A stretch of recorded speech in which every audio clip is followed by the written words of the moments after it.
ভারতের স্বাধীনতা সংগ্রামের ইতিহাসে নারী শক্তির অবদান অনস্বীকার্য। আমরা প্রাতপ্রদীপের আড়ালে থাকা কয়েকজন অসামান্য স্বাধীনতা সংগ্রামী নারীদের কথা আপনাদের সামনে তুলে ধরব। ক্যাপ্টেন নীরা আর্য। তার জন্ম 5ই মার্চ 1902 সালে তৎকালীন মেরাটের খেকরা শহরের এক সচ্ছল সম্ভ্রান্ত বনেদি জাট পরিবারে। বর্তমানে খেকরা শহরটি বাগপত জেলা, উত্তরপ্রদেশে অবস্থিত। নীরার বয়স যখন 8 বছর তখন তার বাবা ও মায়ের মৃত্যু হয়।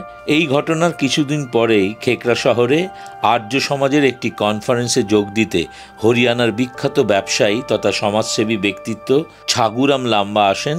সব শুনে নীরাও তার ভাইকে ভালোভাবে মানুষ করার জন্য দত্তক নেন। প্রচুর বিপ্লবী ও স্বাধীনতা আন্দোলনের সেনানীদের যাতায়াত ছিল এই বাড়িতে। একবার ভগৎ সিং ও তার এক সহযোগী সুশীলা দেবী ব্রিটিশ পুলিশের চোখে ধুলো দিয়ে লাম্বাজির বাড়িতে আন্ডারগ্রাউন্ড হয়ে থাকেন। নীরা কলকাতায় চলে আসে ও এখানে স্কুলে ভর্তি হয়। ওই সময়ের একটি উল্লেখযোগ্য ঘটনা হলো, ছোট্ট নীরা একবার সবার সাথে পিকনিকে সমুদ্র সৈকতে যায়। সেখানে গিয়ে তার সমুদ্র স্নানের ইচ্ছা হয়। তিনি সমুদ্রে নেমে পড়েন এবং কিছুক্ষণের মধ্যেই ডুবে যেতে থাকেন। ঠিক তখনই এক সাহসী যুবক সমুদ্রে ঝাঁপিয়ে পড়ে তাকে উদ্ধার করে। ওই যুবকটি ছিলেন স্বয়ং নেতাজি সুভাষচন্দ্র বসু। তার জীবনদাতাকে সেদিন থেকে নীরা দাদা বলে সম্বোধন করেন। শেঠ চৌধুরী ছাগুরাম লাম্বা নীরার বিয়ের ব্যবস্থা করেন কলকাতার এক সচ্ছল বনেদি পরিবারের সুশিক্ষিত সন্তান শ্রীকান্ত জয়রঞ্জন দাসের সাথে, যিনি ব্রিটিশ পুলিশ ইন্টেলিজেন্স ডিপার্টমেন্টের একজন বড়সড় অফিসার ছিলেন।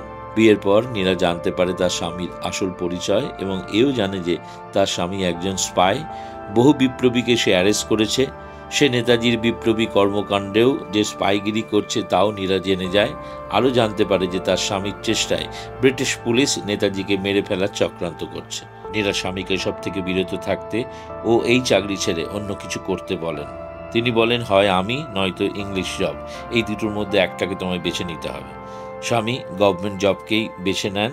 নীরা তখনই স্বামীর ঘর ছেলে পালিত বাবা ছাজুরাম লাম্বার বাড়িতে ফিরে আসে ও পরে দিল্লির শাহধারাতে চলে যান। দিল্লিতে এসে বাচ্চাদের সংস্কৃত পড়ানো শুরু করেন। এরপর তিনি তার এক দাদা রাম সিং এর সাথে তার ভাই বসন্ত কুমার ও অন্য ভাইদের নিয়ে সিঙ্গাপুরে গিয়ে আজাদিন ফৌজে জয়েন করেন। রানী ঝাঁসি রেজিমেন্টে তাকে যুক্ত করা হয়। সেখানে নীরা মিলিটারি ট্রেনিং নেন লক্ষ্মী সেহগালের তত্ত্বাবধানে। অল্প দিনের মধ্যেই সুভাষচন্দ্র বোসের সদিচ্ছায় নীরাকে প্রথম আইএনএর ইন্টেলিজেন্স ডিপার্টমেন্টে ব্রিটিশদের বিরুদ্ধে স্পাইং করার জন্য নিযুক্ত করা হয়। নীরা আর্যকে দেশের প্রথম মহিলা গুপ্তচর হিসেবে বিবেচিত করা হয়। অল্প দিনের মধ্যেই ব্রিটিশ রাজের বিরুদ্ধে তার নানান কর্মকাণ্ড ও পদক্ষেপ তাকে আজাদ হিন্দ ফৌজে বিখ্যাত করে তোলে। তাকে দ্য রানী ঝাঁসি রেজিমেন্টে ক্যাপ্টেন পদমর্যাদায় উন্নীত করা হয় ও তার সাথে সাথেই নেতাজির সিকিউরিটির দায়িত্বও তাকে দেওয়া হয়। একবার একটা ঘটনার কথা বলি। নেতাজি তার ক্যাম্পে রেস্ট নিচ্ছিলেন। বাইরে সিকিউরিটির দায়িত্বে ছিলেন নীরা ও তার কয়েকজন সহযোগী। সেখানে আলো আঁধারির মধ্যে হঠাৎই নীরা দেখতে পান কয়েকটি ছায়ামূর্তি গুটি গুটি পায়ে নেতাজির ক্যাম্পের দিকে এগিয়ে যাচ্ছে। নীরা সেদিকে এগিয়ে যায়, বুঝতে পারে ওই ছায়ামূর্তি হচ্ছে তার স্বামী, ব্রিটিশদের ইন্টেলিজেন্স ডিপার্টমেন্টের দুধে অফিসার শ্রীকান্ত জয়রঞ্জন দাসের। তাকে দেখে নীরা এগিয়ে যান এবং তাকে দ্রুত সেখান থেকে চলে যেতে বলেন, কিন্তু তার কথা উপেক্ষা করে শ্রীকান্ত নেতাজির ক্যাম্প লক্ষ্য করে গুলি চালায়, যা নেতাজির ড্রাইভার নিজামুদ্দিনের গায়ে লাগে। নীরা ছুটে এসে তার স্বামীর পেটে তার হাতে ধরা রাইফেলের বায়ানের ঢুকিয়ে দিয়ে তাকে এফর ওপর করে দেয়। ঘটনাস্থলে শ্রীকান্তের মৃত্যু হয়। নেতাজি নীরার বীরত্ব দেখে তাকে বলেন, তুমি সাপের মতো আমার জীবন বাঁচানোর জন্য নিজের স্বামীকে হত্যা করেছ, তাই আজ থেকে তুমি নীরা নাগিন নামে ভূষিত হলে। নীরা তার গুপ্তচর বৃত্তির কাজে আজাদিন বাহিনীতে প্রচুর সাফল্য এনে দেয়। আজাদিন বাহিনী ভারতকে স্বাধীন করতে অগ্রসর হয়। তারা আন্দামান নিকোবর, আসাম প্রভৃতির দখল নিয়ে নেয়। তখন দ্বিতীয় বিশ্বযুদ্ধ শুরু হয়ে যায়। আমেরিকা জাপান অ্যাটাক করে। জাপানিরা স্যারেন্ডার করে। জাপানিদের সহযোগিতা ছিল আজাদিন বাহিনীতে, ফলে তারাও বাধ্য হয় ব্রিটিশদের কাছে স্যারেন্ডার করতে। নীরা আর্য ব্রিটিশদের হাতে ধরা পড়ে।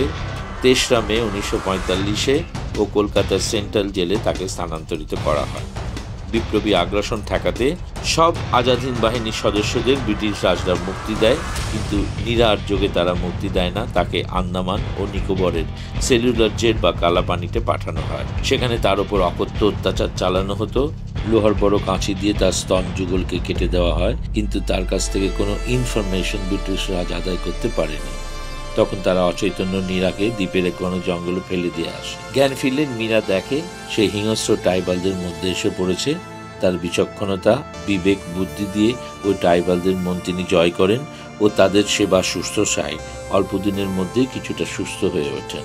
নীরা তার জীবন কাহিনী ওই ট্রাইবালদের শোনায় এবং তাদের সাহায্যেই একটা নৌকো করে বহু কষ্টে হায়দ্রাবাদের উপকূলে এসে পৌঁছায়। দেশের মূল ভূখণ্ডে ফিরে এসে তিনি জানতে পারেন ভারতবর্ষ স্বাধীন হয়ে গেছে এবং পুরো দেশ জুড়ে স্বাধীনতা উদযাপন চলছে। এরপর নীরা আবার হায়দ্রাবাদ লিবারেশন ওয়ারে পার্টিসিপেট করেন। নিজামের বিরুদ্ধে সত্যাগ্রহ আন্দোলনেও তিনি পার্টিসিপেট করেন। নীরা স্বাধীনতা সংগ্রামী হিসাবে ভারতের স্বাধীন সরকারের দেওয়া সব রকমের ভাতা ও সুযোগ সুবিধা নিতে অস্বীকার করেন।